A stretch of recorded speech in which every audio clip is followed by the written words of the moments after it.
Hey guys, how's it going? It's your boy Luke here for our live betting preview for the Travelers Championship. Going to talk through the outright board, some of my favorite first round leader bets, some three balls, tournament matchups, just everything you need to know from a betting perspective. So if you have any live questions, feel free to go ahead and throw them down in chat. If you're part of this live stream, if you're watching this on replay, feel free to go ahead and put any questions you have down in the comments. More than willing to get back to you guys about whatever you're looking for. So let's go ahead and start this off with a look at the outright board. So going to share my screen and let's just talk through the entire board. We're not going to touch on every player, but rather a few guys I think you should keep your eye on. And obviously I'll let you know a few plays that I've already fired an outright bet on. And if there's any deep dives that you're looking for, any player specifically that you want my take on, definitely make sure to go ahead and throw them in the live chat down below. So let's go ahead and start at the top of the board where I'm not investing in any of the top four players. So that's Rory McIlroy, Scottie Scheffler, Justin Thomas, and Patrick Cantlay. None of them are going to be on my betting card. And while I think all of them have a pretty decent chance of winning, I'm not sure we have any juice to squeeze or any value there with these bets. I mean, first off, Rory McIlroy, I love him this week, but 11-1, I mean, give me a break, right? I'd be hoping for something closer to 12, 14-1 at the very most. And frankly, it's not the perfect course setup for him. I think he has that in his range of outcomes, but I'd much rather target an in-form Rory McIlroy at a driving heavy golf course, a course where you can overpower it, a bomb and gouge type of affair. Not really a short 6,800 yard golf course, right? There's better places to invest in a Rory. I'd argue the same thing with a Scottie Scheffler and Justin Thomas. To win at this event, you have to have that pop putter. You got to be able to gain 6, maybe even 7 strokes to the field with the flat stick. And I really doubt those players up top ability. And I know Rory does it from time to time, right? Same thing with Scottie Scheffler and JT. I would just rather invest in guys that have more value. They're in that 20-1 range, maybe even that 40 to 50-1 range when we get there a little bit later, because they're almost just as likely to hit that ceiling putting performance. And while these guys have another level when it comes to their ball striking ability, over the years, we've even seen top 5 finishers and even guys that finish in the top 3 at this event lose strokes with their irons, which is ridiculous. You pretty much never hear of that on the PGA Tour, but that's how wacky TPC River Highlands can play. So if there's anybody up top I would take a shot on, I guess it would be Patrick Cantlay because he has that super hot putter, but 14-1 across the industry, just not really the number that I'm looking for. I'm starting my card with Jordan Spieth this week at 25-1, and I have a 3-unit bet on it. One of the largest outright bets that I've placed for quite some time. And frankly, I think he's due. This is a perfect setup for him. He's obviously won here before. His course history is a little bit volatile, but I don't hold that against Jordan Spieth. He's got the iron play we're looking for. And more importantly, over the last few years, he's been, I don't want to call him deadly accurate off the tee, but over the last month or so, he's been pretty damn accurate off the tee. And an accurate Jordan Spieth playing out of the fairway when he's able to put full spin on the golf ball, and it's going to be extremely wet at this golf course. They're getting rain right now. They're going to get rain overnight and through the entire day tomorrow, and likely during the round on Thursday. I mean, if Jordan Spieth is playing out of the fairway on a short golf course, just playing wedge on every single hole, I mean, he could take this place as low as it's ever been taken. He has that kind of upside in him. So absolutely love Jordan Spieth there. I have a really big gut feeling about him this week. So I've bet Jordan Spieth outright. Sungjae Im is 30-1. I've considered adding that. So I'm kind of hoping he drifts a little bit further. When he opened, I believe he was right around like 30, maybe 28, 29-1 at the book I was looking at. He's 30-1 right now, like you can see across the industry. And if that drifts just a little bit further in the other direction, probably something I'm going to have to fire on, because from a course fit perspective, he's got everything we're looking for. He's precise off the tee, got the iron play we're looking for with those wedges, kind of similar to a Jordan Spieth. When you put him in the fairway, you give him a wedge. There's no better player on the PGA Tour. And Sungjae Im obviously missed the cut last week. That's kind of why we're getting some of this value here. But with that missed cut, I would hope we're getting like 35-1, 32-1 at the very least, right? If we can get it to drift a little bit, I might be a sucker for that sort of thing. But realistically, should be up there with like a Keegan, same thing with a Joaquin Niemann. So that's why I'm a little bit hesitant to fire on the Sungjae Im bet. But I expect him to have a lot of win equity. I mean, he's won at TPC Deer Run. It's one of the best comp courses that I can think of on the PGA Tour for this venue. So it's just a lot of things looking up for Sungjae Im. So we'll have to see if that ends up making it into my card. As of now, it has not. We'll catch up on chat. We got David who says, the Steelers, you from the Berg? Absolutely, I am. I was born and raised there, moved down to South Florida. Been in South Florida for a good 8 years now, but I went to college up there at Pitt. I bleed black and gold. So figured I'd wear my colors here, rep my team.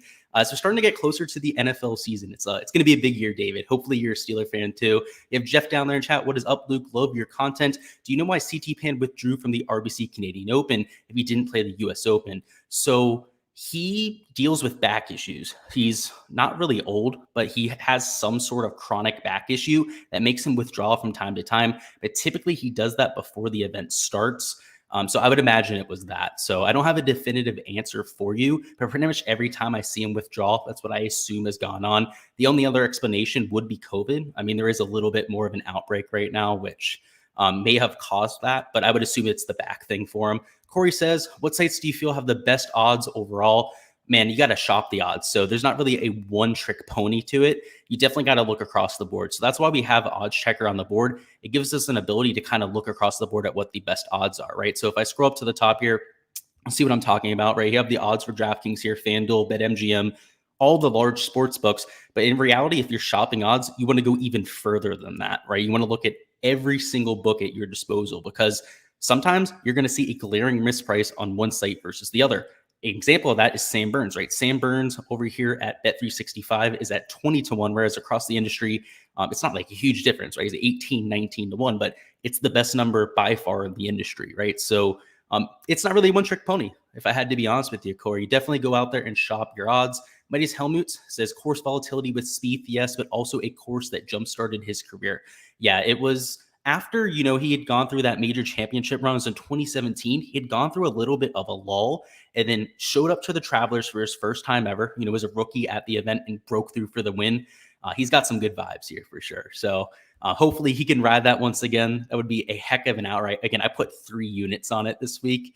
An outrageous amount. I usually don't do that when it comes to outright bets, but usually I say follow your gut, right? If you have the numbers actually backing up a play and then you really feel deep down really strongly about a play, put an extra unit on it. That's definitely something that I advise. Hef Sterling says round 1 3-ball, Jordan plus 160, Scotty minus 105. Oh, wow. And Zach Johnson plus 350. Hammer Jordan. Yeah, Hammer Jordan. That I don't know if you could tell by my oh my there with the minus 105 for Scotty. No one should ever be minus money in a 3-ball when you have 3 competitive players. And I know they're kind of pricing Zach Johnson like he has no chance there, but he has a chance. It's a short golf course. He loves himself these wedge fests. So I wouldn't even count on Zach Johnson there, to be quite honest with you. I actually think plus 350 might be good odds there. Antonio says, yo, Luke, thoughts on Smotherman? I love him this week, and I love him too. There's a reason why we call him Smother Me in Money, just an absolute stud. He's and I looked this up today because I had somebody ask me about him. He's number 27 on tour in shots gained off the tee. And he's number 33 in shots gained approach in all of the PGA Tour, not in this field. So if you're talking about, an elite level ball striker in both categories, I'm going to be all for it. Now, he has to putt this week, right? That's like the end all be all at TPC River Highlands is you pretty much always have to gain strokes putting to even crack the top 25 here. He's volatile. He loses over the season in that category. So I like him more in like an outright perspective, where if he goes out there and somehow finds that magical putter, book it. This could be his first ever win. That would be pushing it, right? He's got to find that hot putter. But if he ever does at a weak field event, that's where you could see somebody like that break out. Jeff says, is there any good or bad side of the draw due to the weather for this tournament? As I can tell right now, there's not. All day Thursday, there's going to be rain. And then on Friday, at least as of the 2nd, and it's really early to be looking at that, at least for a definitive answer, we'll have a much better idea tomorrow night. On Friday, it looks flat in terms of the weather. So they're all going to get hammered there on Thursday. And then Friday, it's going to be lenient for most of the day. So we'll have to see how that ends up shaking out. But for right now, I'm not really playing it one way or the other. Something that on a Wednesday night, we can maybe take a little bit more seriously. But as of right now, those weather forecasts could change pretty wildly. We have David who says, I'm from Aliquippa. That's awesome. And you live in Weston, Florida now. So you've pretty much taken the same route as me. So I lived on the north side, upward, where Cranberry Township is most likely. So I lived in that area. And yeah, now I'm down here in the Fort Lauderdale area too. So that's crazy, David. Seems like we've taken the same track there. Jeff Yang says, what do you think about players that don't come in with good form, but have great course history or course fit, such as the Stroman and Reeve? I'm willing to take shots on those players. and DFS specifically, as long as they're low owned, right? If there's somebody who's going to be in that single digit range, both of those players this week come with extremely affordable price tags. So as long as they're not chalk, completely forward in fantasy, if you're talking from an outright perspective, I wouldn't bet them outright, but those are the exact type of players I take in matchups, or I would also take in, let's say, a top 25 type of market where that course history obviously means that they have a good feel for this course. A lot of the skill set thing with those two is they're precise players. Makes a lot of sense that they have success here. I take them in those sort of markets. So that would be my take there. And in fantasy and in that market, I don't hate them at all. Antonio says, are you high on Svensson this week or Rye? I can never get those two right. Love Svensson. He always plays well at positional golf courses. So PGA National played well last time out at the RBC Canadian, finish in the top 25. A few made cuts down there in the Texas swing on golf courses under 7,200 yards. So I love Svensson this week. Aaron Rye makes sense too. Now, I don't like him as much as Svensson just because Aaron Rye is extremely volatile, but I could get myself some Aaron Rye, particularly in this strength of field, right? Down low, it kind of drops off rather quickly. I mean, up top, you have plenty of top end talent. I could definitely get to some Aaron Rye this week. And we also have a Russell Knox question. I would group him in with players like a Streelman and Reeve, right? So I would bet them in the top 25 market, take them in DFS if they're low owned, if they're going to be people that are relatively overlooked, but I wouldn't bet them outright if that makes sense. Just they've done it before, right? Russell Knox has won around this venue, but he definitely has not been playing well of late. He's, I believe, losing in 3 out of the 4 shots gained categories, has a lot of missed cuts on the record over his last 10 events. So if it weren't for that, I'd be all over Russell Knox. I was extremely bullish on him towards the beginning of the year, but the recent form is a little bit hairy for him, to say the least. Let's hop back into this board. We'll get back into the questions here in like 5-10 minutes, that sort of thing. And let's leave off with Joaquin Niemann, who I also think might be worth a few looks. So it's 3 names in a row here, right? We skipped the top of the board, but this middle tier range seems to have a lot of value.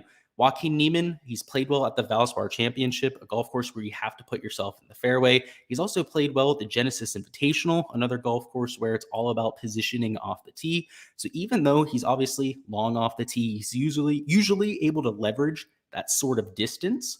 Maybe we should take a look at him at these shorter golf courses because the iron play can spike from time to time. While he's inconsistent with the iron play, that's why I fade him at major championships. I mean, just you can't get away with being inconsistent with the irons at that type of track. But at TPC River Highlands, where you're hitting 70% of your greens, that's how, I don't even say how large they are, but how receptive these greens are. Joaquin Niemann, a high spin player. So kind of similar to these 3 players are all similar here where they put a ton of spin on the golf ball. And particularly the shots they put like to 4 or 5 feet are almost always spinners. I don't know if you've noticed that about Jordan Spieth. You know, he loves to put those spinners in there. Even with like his 7-8 irons, he generates a lot more spin than most players. Sungjae Im, same type of mold. And Joaquin Niemann, I mean, that kid generates more spin than anyone that you'll see. I mean, maybe Cameron Champ is able to beat him in terms of spin rate, but I'm getting to those guys this week. I know it's a little bit of a narrative, something that might be a little bit more unorthodox, but I can just tell you from playing on receptive greens down here in South Florida, again, we're close to sea level. Most of the greens down here are extremely receptive. Having the ability to apply all that spin it makes getting the ball close to the hole so much easier. And with these wet conditions, I would expect that to be a huge advantage. Davis Riley at 40-1, the number is just not good enough. I'd rather him be at like 50 or 55-1. I know he's been in solid form. I actually think he has a solid chance of winning this week, but I don't think we should be betting on Davis Riley at 40-1, especially, you know, at a field with all these top end guys and without a win, right? He hasn't been able to crack, the top 3 yet. I believe it's just a bunch of like top 5, top 10 finishes for Davis Riley. I'm going to wait and see on it. Hopefully we can get a better line on him here in a couple weeks when people start to get a little bit cooler on Davis Riley, but I'll be playing him in DFS, that's for sure. Brooks Koepka, I'm completely throwing out this week, and maybe that's going to kill me. Maybe he's going to make this one last stand on the PGA Tour, but to be quite frank with you, I think he's going to withdraw before the event starts. So I really have a hard time picking him, betting him outright, doing anything sort of like that. And I'm one of the biggest Brooks fans out there. I seriously don't know why he'd even try playing the Travelers Championship. He has no interest in actually playing golf. We know that he thinks it's one of the most boring things in the entire world. And I'm not kidding when I say that. So why would he go out there and pick up whatever? He would have to win enough money for him to actually be out there worth his time. So I actually don't know if he's going to tee it up.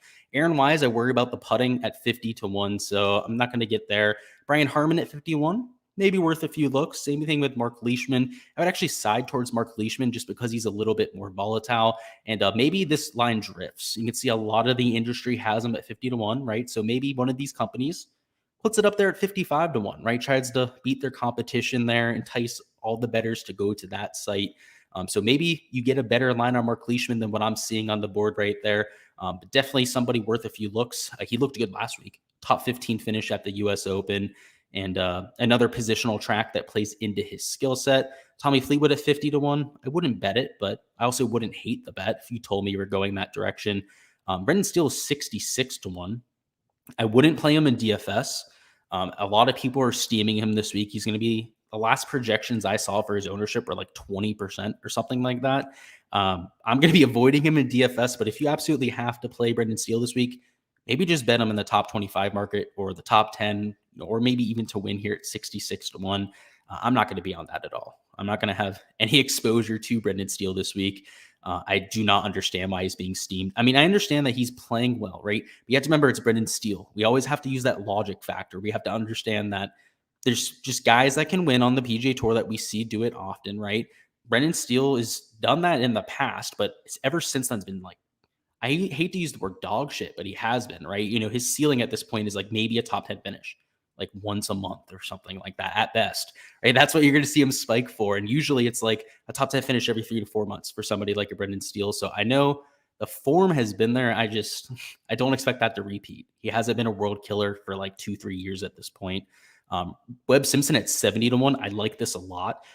He looked solid a few weeks ago. I think a lot of people were bullish on him at the PGA Championship. Ever since then, it's kind of started to falter, right? We haven't really seen him have all that much success. Missed the cut last week at the US Open. That wasn't ideal. And he was, I believe, 3 under par at one point. He was in contention. Actually, he might not have missed the cut. Maybe I'm misremembering that, but I know he didn't have a very good weekend if he did make it through the cut. He was in contention at one point and completely fell off. So he looked solid in round 1. He was making all those putts. I mean, obviously you have to factor in what happened over the next 2 days there, but I like the potential. If he can hold it together for 4 rounds, he has shown the ability to take it low. Jason Kokrak is 80-1. I need to add that because I at least didn't have access to that line. I'm going to have to go double check the book that I have access to, see if I can get the 75 or 80-1 number, because I know he hasn't been in form, but this is somebody who can go out there and win. We've seen him do it. 3 times in the last 2 years? He's got the putting ability I'm looking for. He can spike in that category more than necessary. Gain 4 or 5 strokes of the putter. He can gain off the tee. We've seen that at Colonial Country Club, another tight golf course, also relatively short, that he overpowered with his 3-wood. He didn't even take driver out all that much. He just smashed that 310-yard 3-wood that he's capable of hitting. And the ball's not going to travel as far up here in Cromwell, Connecticut. It's not down there in Texas. You're not getting all that extra rollout. But hey, if he's putting it out there 290 in every hole, dead center of the fairway, he's going to be a deadly competitor out there. Keith Mitchell, maybe worth a few looks. I haven't added it, but 80-1, extremely volatile. Where is that? That's Bet365, where you're going to get that 80-1 number. So if you can get access to that, maybe take it, but I'm going to have something closer to that 65 number. I know when I first checked, it was like 60-1 early in the week, and certainly wasn't enough value there for me, but that 80-1 number is pretty juicy. Moving down a little bit further, Tringali at 110-1. That's one of the first long shots that really catches my eye. Siwoo Kim at 100-1. I actually already bet that. That was at early in the week. It was 110-1 on Siwoo Kim, if I remember correctly. Plus 1,000, whatever it is, 100,100. Pretty decent odds there. We'll have to see if that works out. He's extremely volatile. Wouldn't surprise me if he missed the cut by 5 strokes. It's the kind of player that Siwoo Kim is. Going down a little bit further, I mean, just these type of long shots, I'm not all that certain I want to get to. Cameron Davis long shot, maybe worth taking at 150-1. Johnny Vegas at 150-1. I've seen a lot worse bets out there. He likes short golf courses, right? He's a bomber. He kind of gets that bomb and gouge mentality, but he's played well over the years at golf courses under 70, 100 yards. He's got the pop putting ability. He'll go out there, he'll gain 4 or 5 strokes on the greens from time to time. So Johnny Vegas, maybe worth a few looks out there in the streets. Let's go down a little bit further. I mean, this is probably the cutoff line, to be honest. I mean, if you wanted to take a pure long shot on Lanto Griffin, go ahead. He's somebody who can gain 12 strokes with the putter at an event. He does that from time to time. He's just an absolute madman. And at this event, that could win it. I mean, like I said, it's all about the putting here. Everyone that wins just gains a shit ton of strokes putting. I'm surprised more people aren't talking about that.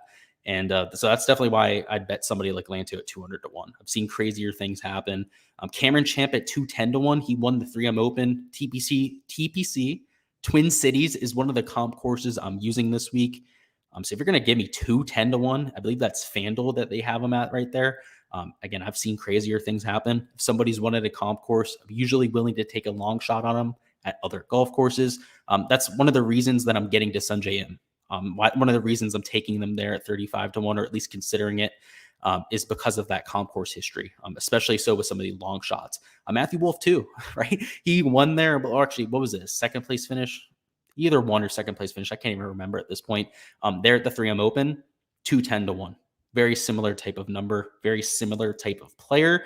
And the main reason it's a good comp is, first off, Data Golf had it on there. And the more I looked into it, is you have some of those water on those finishing holes, right? Very similar finishing stretch.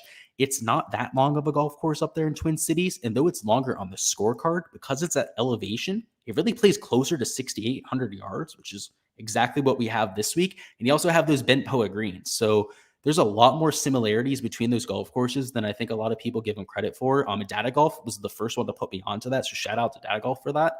But that's why I'm getting to these type of bombers this week, where, we'd think a really short golf course doesn't play into their skill set, but in fact, they can take a lot of lines that other players can't. And if you guys saw my course breakdown and you haven't already watched that already, highly recommend you watch it, because I show you how different players can attack the golf course and why bombers like a Cameron Champ and Matthew Wolff might be able to take the place nuclear low a day, like something like 7-8 under par. Whereas somebody like a Troy Merritt, for example, great counter example, his ceiling is like 6 under par at max. And that would be just going out there gaining like 4 strokes to the field putting on a certain day. Cameron Champ, Matthew Wolff are going to have 2 drivable par 4s. They're going to be able to drive both par 5s and 2 extremely easily. And they're going to have at least 6 par 4s where they can drive it within 100 yards of the green. So if they're hitting fairways, I mean, they're going to have just an unbelievable amount of birdie putts. So that's why they can go out there and win these type of golf tournaments. So I really wanted to stop and mention that, because I don't think many people are taking bombers this week, particularly with a lot of their long shots. I think they're trying to take guys that are a little bit more like positional, maybe like a Stuart Sink, a Russell Knox. A few questions I've got down in chat at this point about guys like that. That's not who I'm taking as a long shot this week. I'm going the bomber mentality. Again, if you watch that course breakdown, you'll get a very good idea of why I'm doing that sort of thing. It's an aggressive strategy, right? But to win a golf tournament, everything has to go right? So I want the people that are giving themselves that opportunity. Let's catch up on chat before we talk about some of the true long shots down here. We got Adams down, or Audress down there, says new subscriber. Glad I did. Well, glad to have you in the community. Glad to have you down here in live chat. We got Antonio says, are you concerned about the top players being fatigued? They are playing a lot with no breaks. So yeah, so for guys like Rory McIlroy, he's playing like his 4th straight week. I mentioned it as a concern, but I can't fade them, right? They're still the best players in the world, more than capable of dealing with a little bit of fatigue. And quite frankly, they get treated so well at these events. They're used to playing golf 5-6 times a week anyways. I'm not sure how much it actually fatigues them to play on tour, especially a guy like Rory that's used to being in contention. He won there at the RBC Canadian, so I'm sure that was a little bit of a stress reliever for him there, right? Obviously, the next week not winning at the US Open doesn't sting as much after you win the RBC Canadian the week before. So I'm not that worried about it, but we'll have to see what happens going forward. Wilson Dog says he hates Live Golf. Well, I completely disagree with you. We're not going to talk about the whole thing here, but essentially it's just another organization for us to watch golf on.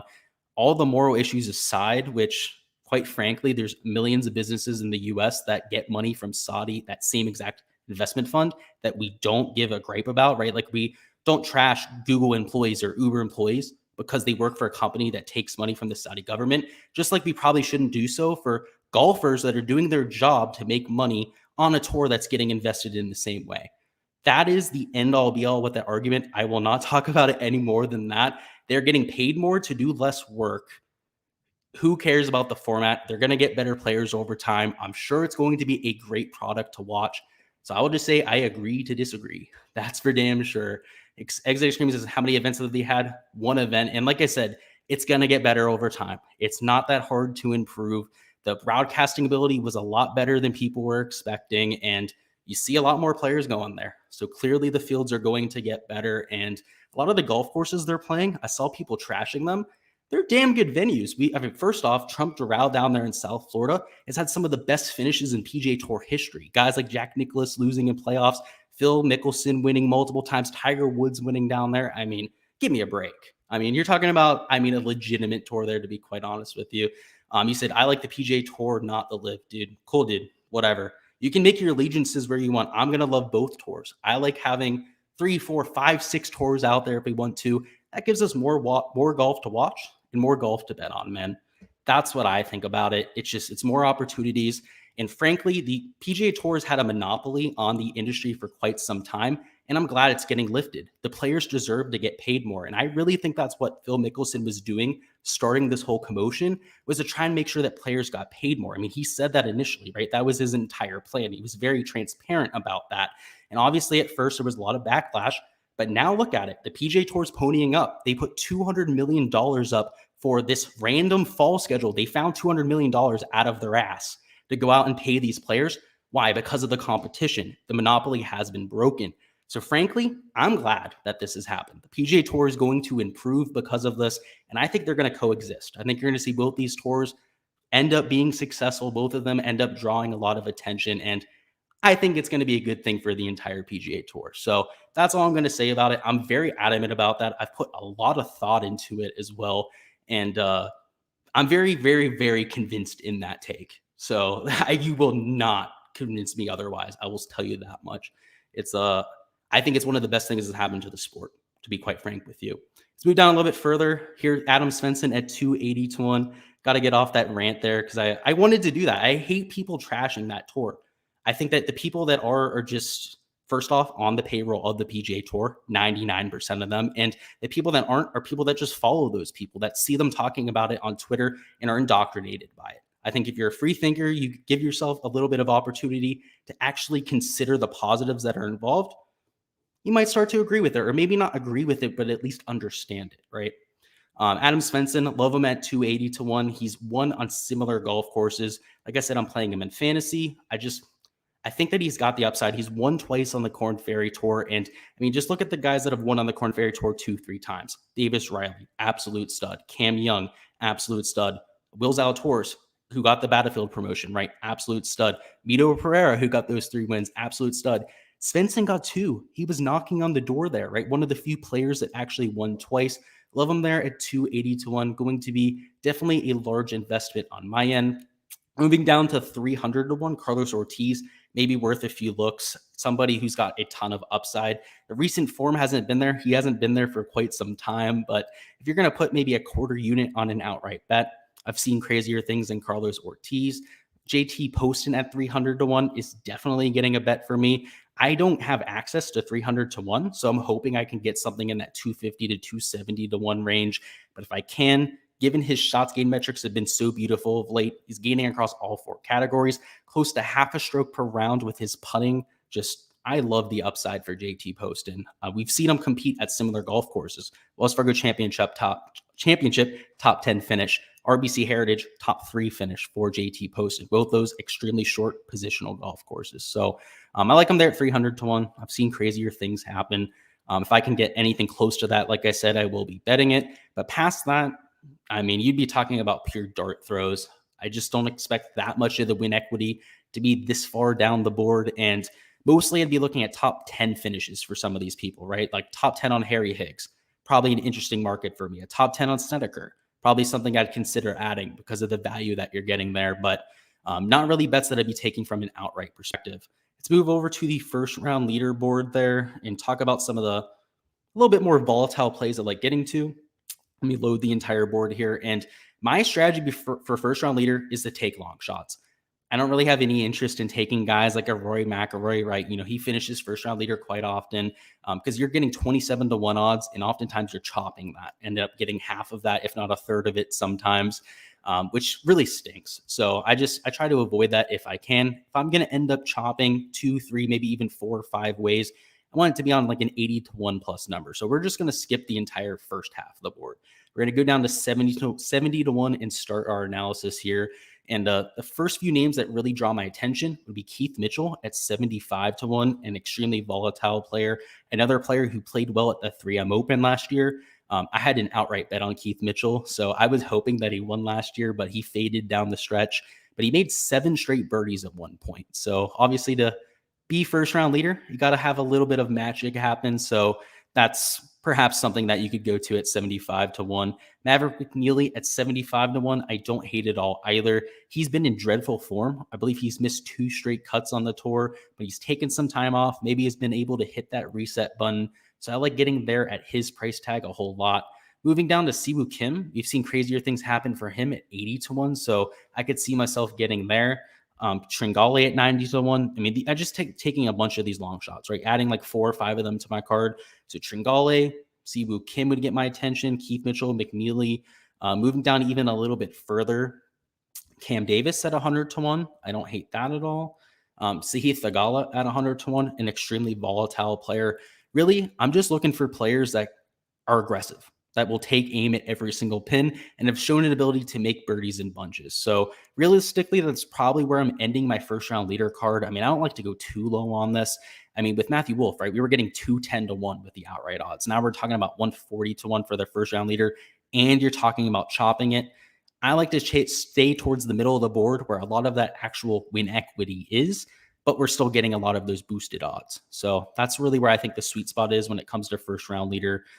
Those 5 or 6 players are all very likely to make my card for this weekend. Let's move down to the 3-ball matchups and talk through some of my favorites for the weekend. So over here on the right, you have the best odds. So this is doing a lot of the shopping for you. And these are round by round matchups, right? These is just for the 3-ball on Thursday.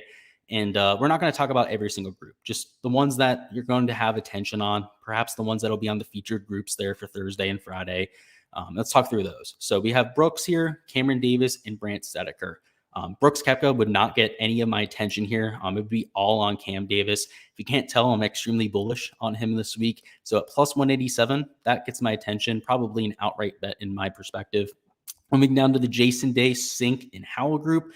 In fact, I think that's a no bet. I think all of those odds make a lot of sense. If I was going to force a bet there, because I believe it will be a featured group, I guess it would be Jason Day, just because he's played well at comp courses. I love TPC Potomac as one of my comps for this week. So perhaps at plus 145, could be worth a few looks there. I'll catch up on chat, see if you've got any questions down there. We've got Ryan who says, hello, everybody. What is going on? Hopefully you're doing well here on this Tuesday afternoon. Ryan says, I see the greens in regulation got moved up from 12 to 12.5. Do we still love them? Yeah, they finally caught on, man. They must have watched my video and seen that I thought it was going to be an extremely easy to hit greens, and they changed like all the props for greens in regulation. So I still like them. Like I said, I projected them for closer to like 13 and a half, 14 greens for somebody like a Jordan Spieth. So I would still take the props. But obviously that push potential at 12 is really nice to have. So obviously a little bit less ideal there. And Wilson, don't worry about it, man.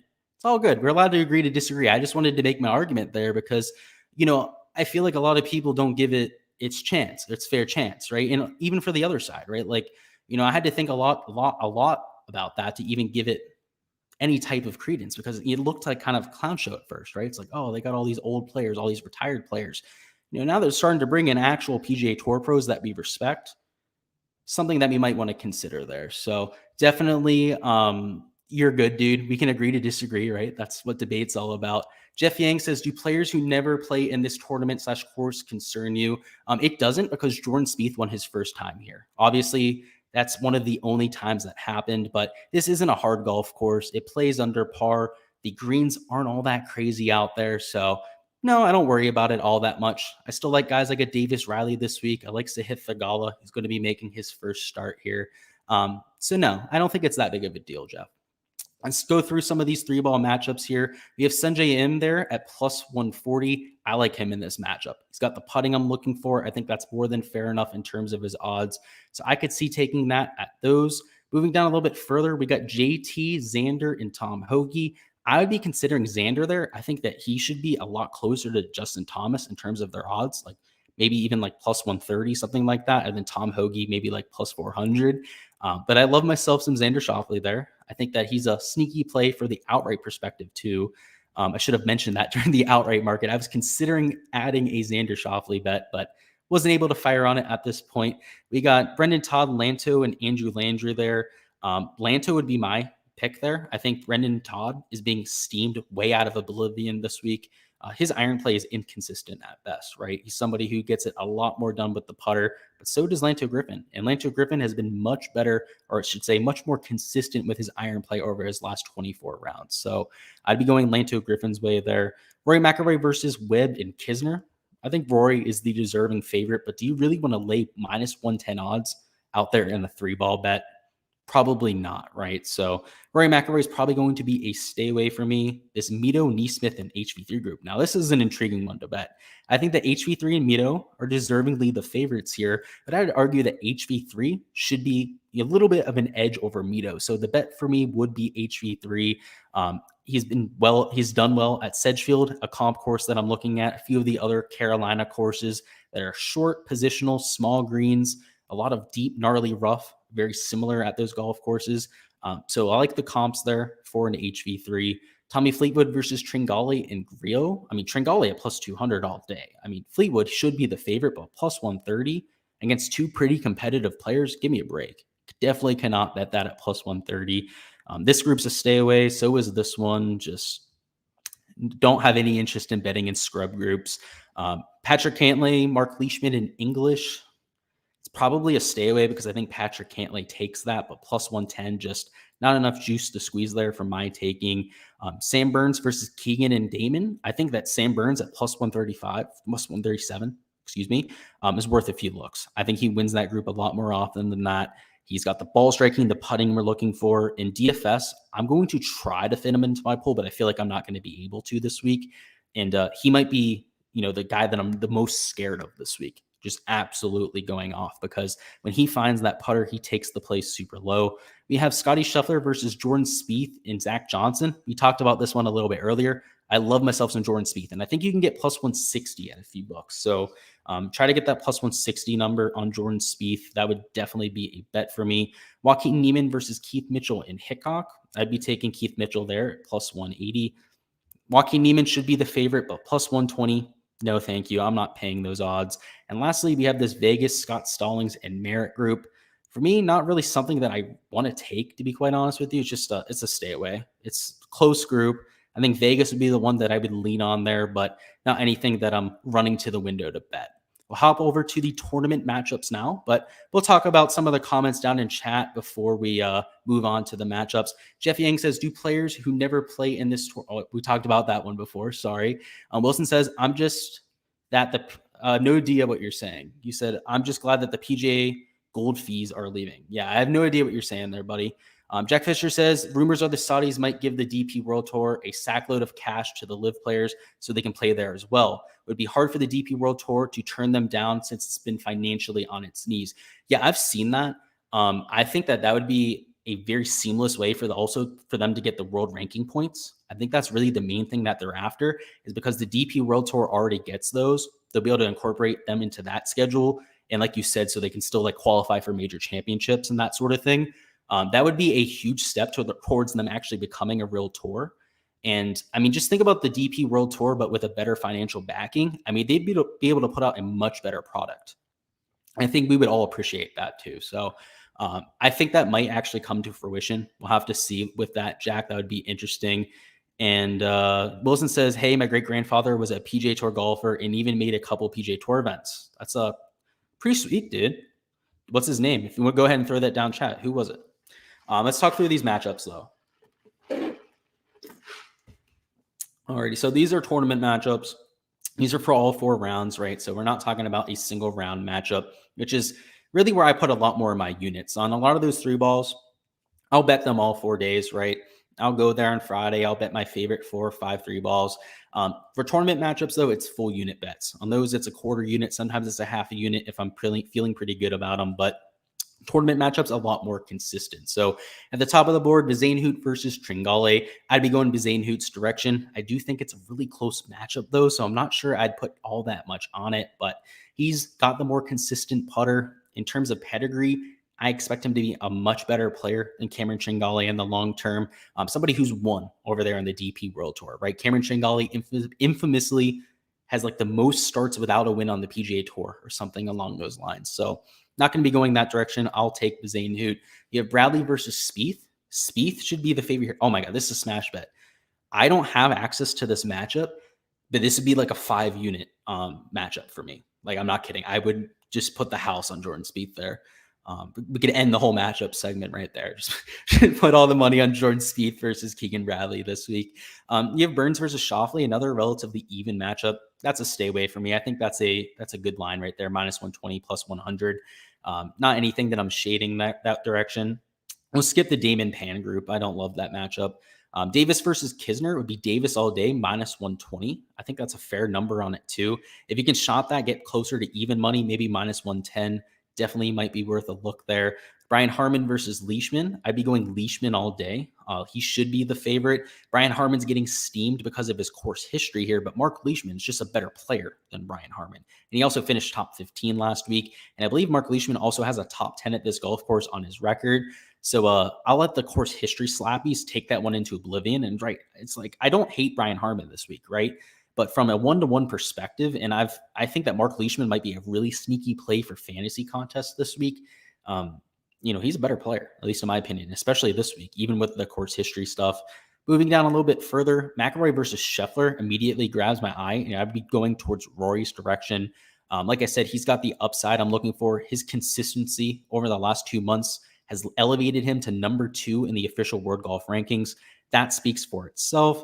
We'll go up to this McCarthy versus Steele group. It's the matchup of the two chalk donkeys this week. You're talking about like 20% owned Brendan Steele, like 20% owned Denny McCarthy this week in DFS. Both of them are going to be fades for me for what it's worth. I'm not going to bet that, but that's funny that they put them together. I'll just say that much. I think the lines on them are fair, right? They're both about even money, and I hate both of them this week. So it's going to be pretty hard to choose between them. This Keith Mitchell versus KH Lee group, I definitely like Keith Mitchell there. He's got the skill set I'm looking for. He should be able to leverage that distance quite well this week. You have Neiman versus Varner. I'd probably want to shade Neiman, but I mean, -130, that's a lot to lay in one of these head-to-head matchups. Pereira versus Finau, definitely Tony Finau for me. We love Mito Pereira, right? We were early on the Mito Pereira train. I was one of the first people to be singing his praises on the tour, but Tony Finau, just a much better player. And I'd be willing to lay the $20 on 100 to go and take that direction. You have Power versus Kim. That'd be Siwoo Kim for me all day. Seamus Power is getting a lot of attention this week because of his track record in majors, right? He's played well in the 3 major championships. This is not a major championship venue, right? That is irrelevant, right? So a lot of that steam behind him that's causing people to talk about him and want to play him this week isn't relevant for this matchup at all. Sungjae Im is at $9,900, more expensive, and he's played well at some of the comp courses like we talked about before. So that would be another smash bet, right? So if that Jordan Spieth would be like a 5-unit matchup bet, this would be like a 3-unit matchup bet because I like it a lot there as well, but not as much as that Jordan Spieth bet. That Jordan Spieth bet against Keegan Bradley is laughable line. I would expect them to move that line at some point. I can't see how the action on that wouldn't be just slamming in on Jordan Spieth. Riley versus Wise, I would definitely take Davis Riley there, -115 too. Not bad odds. Siwoo Kim at +100, always going to get a little bit of my attention. Simpson versus McNeely, I would definitely take McNeely there. And lastly, you have JT versus Cantlay. God, you would really want to get more than +105 on Cantlay, right? Like at least like +110, +115. Perhaps you can shop that. Maybe you can get Patrick Cantlay versus somebody like Scotty Scheffler or versus somebody like a Xander Schauffele and get like +110 odds on them. Against Scotty Scheffler, I'd imagine it would be at least +110, that sort of thing. That's where I'd like to take a Patrick Cantlay, that sort of market there. I'll finish this off with some questions before we get out of here. He said his last name was Outdoor. That's cool. I'll have to look him up afterwards. That's pretty sweet. I don't know any professional golfers. That's